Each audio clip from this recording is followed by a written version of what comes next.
A nation of 1.4 billion, India is rising to become a global leader. Hi, I am Angad. I'm a final year engineering student at IIT Delhi, specializing in biotechnology.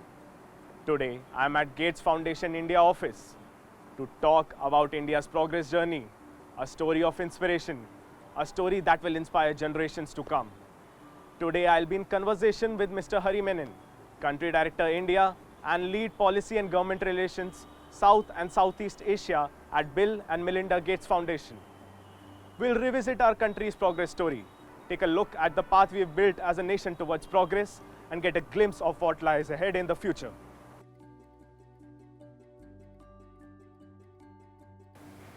Hi Angad, I'm Hari. Welcome to the Gates Foundation. Hi Hari, it's lovely meeting you. Progress is exciting. It drives us forward, fuels innovation, and promises us a better tomorrow. But there's a story behind it. The challenges, the decisions, the shared commitment to shaping a better future that holds for us. When we pause to reflect on that, there's truly so much to be proud of. Think of digital inclusion. Today we have over close to 1.4 billion Aadhaar IDs issued. I remember when India said, we're going to embark on this mission of issuing digital IDs, how the whole world was, oh, it's never been done before, it's not going to work here, fat chance. And look at what's happened, It's almost every, adult Indian now has an identity document, and that's transformed their lives. Not to say that there aren't some challenges that still need to be dealt with, but that's a massive magnitude of change. Or you look at something like TB, where, because of our commitment to TB elimination, the reduction in TB incidence in India over the last 6 years has been twice that of the world. Wow. So again, if you would ask people 10 years ago, would India have been capable of doing all of this? Most likely the answer would have been no. So when you look at this journey of progress, truly is mind-boggling, and yeah, I really feel excited by the change that we're living through.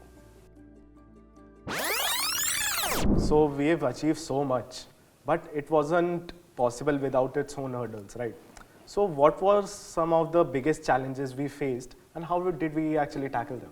I think for me, one of the great examples of this is, polio eradication, right? When India decided to make this a national mission, about 30 years ago, the polio burden in India was the largest, in the world.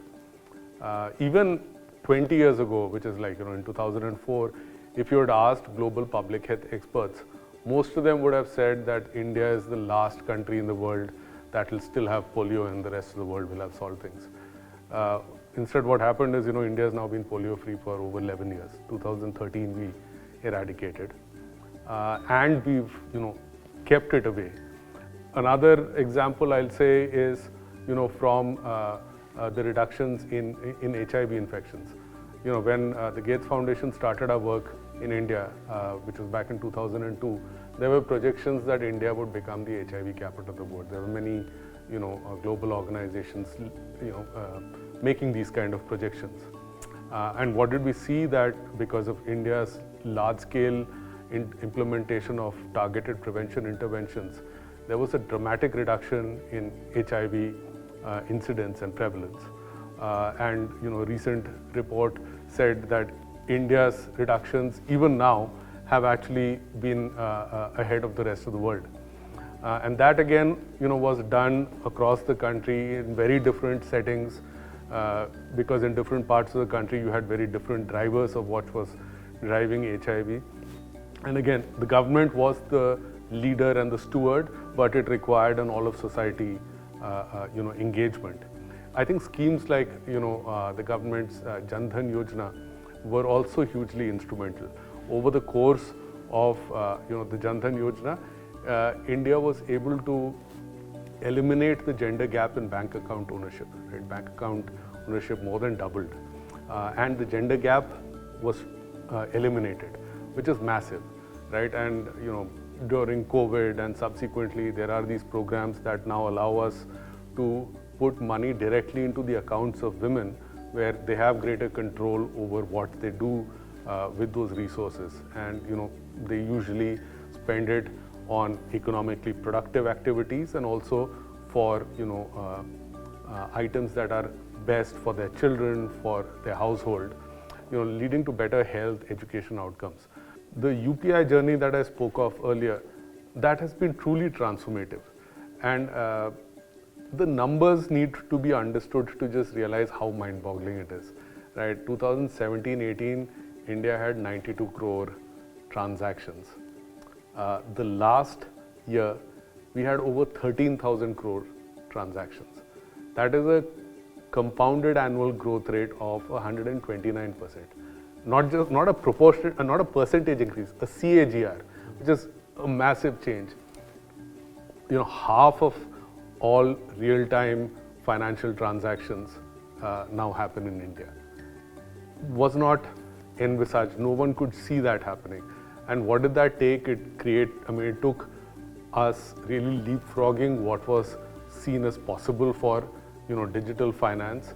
It required us coming up with new regulations as a country to unlock the potential of this digital finance, coming up with use cases that would benefit people. Now we make all the payments for people who work at home through UPI. They in fact ask for it because they feel a greater sense of security. When I go to buy vegetables or I want to tip a cab driver, I don't carry cash with me. Everyone asks for UPI. And sometimes when you ask them, because we work in this space, so I do ask them, right, cash नहीं चाहिए आपको, नहीं UPI ज़्यादा अच्छा है क्योंकि security रहती है, मुझे हाथ में पैसे रखने की ज़रूरत नहीं है. And you hear that across the country, regardless of what kind of transaction you want. And 10 years ago, was that feasible or even imaginable? Absolutely not. So to me, large scale change is possible. It requires us to be creative, it requires us to problem solve, it requires us to be adaptive. And the beauty is in India, we are seeing that. So our progress journey to me is very exciting, especially with women being at the forefront of this transformation. But for them, it would mean breaking a lot of barriers, right? Yeah. So I wanted to know, what do you think about this? No, I think that's a very critical element, Angad. Women are more than half of the population, right? And you can't really say a country is progressing unless that progress applies to every citizen. One example I'll use is, the SHG movement in India. Today, there are over 100 million women who are part of SHGs, self-help groups, across the length and breadth of this country. The government has this National Rural Livelihoods Mission that has helped bring together, 100 million women to, do joint savings, loans, all to, help create economic opportunity and help these women take better care of their families. And the change that this is leading to, you go into rural communities in states like UP, Bihar, Orissa, even in the Northeast, it's just phenomenal. To me, this over a 10-year period is important because change is slow. But in many of these states, when you now go into the field, compared to when we used to go 10, 12 years ago, the energy, the palpable sense of leadership and agency that you see from women is phenomenal. I mean, there are women who've come together, to set up successful farmer-producer organizations.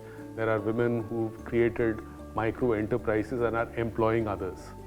And these are the women who are, going to chart their own notion of, progress, create their own futures for themselves and their communities. Because women, once given that agency, are the strongest and most powerful change makers in the world. The NRLM has developed a digital platform that has all of the 100 million members on it. And the government is now working on ways to, enable and unlock access to finance for, these micro enterprises that women are setting up, for that to be scaled up. And that's going to be one of the most powerful, drivers of job creation in this country, I think, going forward. Again, to me, keeping women at the center of this development journey is super critical. And as we aim for, the Viksit Bharat at 2047, how effectively we support our women to fully realize their potential is going to be a key ingredient. Yes, yes, yes. Listening to these stories, I feel not only hopeful but also excited for what the future holds for us. Personally, for me, I have seen a lot of change and evolution.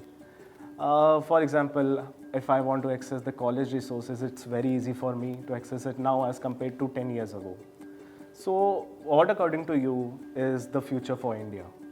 So I'm very glad, Angad, that you feel excited, because I think it's your generation that is going to drive us into the future. To me, India's future is so bright because of our population. Like almost 60% of our population are under 35. So it's those young people with their creative juices, with their ability to take risks and to really move into uncharted territory and leapfrog that are going to drive our future. This vision of India at 2047, I think the only way that gets realized is if we are able to unlock the potential of our youth. And to me, that's going to take, as the country has laid out, a future that prioritizes inclusive development, good health and education for all, making sure women are able to fulfill their potential, making sure the young have access to education, skilling, and creative jobs, and that there is an ecosystem that incentivizes and rewards risk taking. Wherever India has shown progress in the last decade or two, it's really because we've been willing to leapfrog, not be burdened by legacy and try new solutions. As we look to the future, it's not just about where we go, but also who all we carry on that journey. The secret to a Viksit Bharat is really going to be how inclusive that journey is. And I'm really, really optimistic about the direction that the government of India, the private sector in India, and the communities of India are embarking upon. So this journey to transformation is one that benefits not just all Indians, but also benefits the world. And at the Gates Foundation, we are privileged to be a partner in this change, working with government, working with our partners, working with our communities to shape a more inclusive future. I firmly believe that India is going to set the trajectory and create models that the world is going to need to get to a future that is more resilient, inclusive, and that leverages the power of science and innovation to solve problems. Progress in India is more than just a journey we have embarked upon. It's built on continuous growth, innovation, and collective effort.